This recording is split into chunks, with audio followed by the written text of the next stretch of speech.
350 gram tepung terigu protein tinggi, 100 gram kentang kukus yang dihaluskan, 15 gram susu bubuk, 30 gram gula pasir, 1 sendok teh ragi instan, dan setengah sendok teh baking powder. Aduk rata.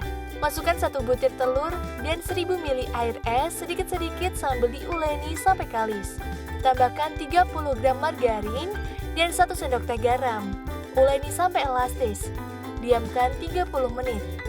Kempiskan adonan, timbang masing-masing 15 gram, bentuk bulat, diamkan 10 menit.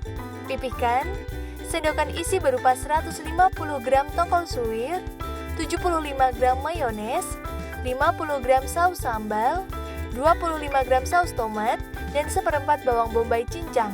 Bentuk bulat, letakkan di loyang yang ditaburi tipis tepung terigu. Diamkan 35 menit sampai mengembang. Celupkan ke dalam 150 gram putih telur, gulingkan ke 150 gram cornflake yang dihaluskan, goreng dalam minyak padat yang sudah dipanaskan di atas api sedang sampai matang.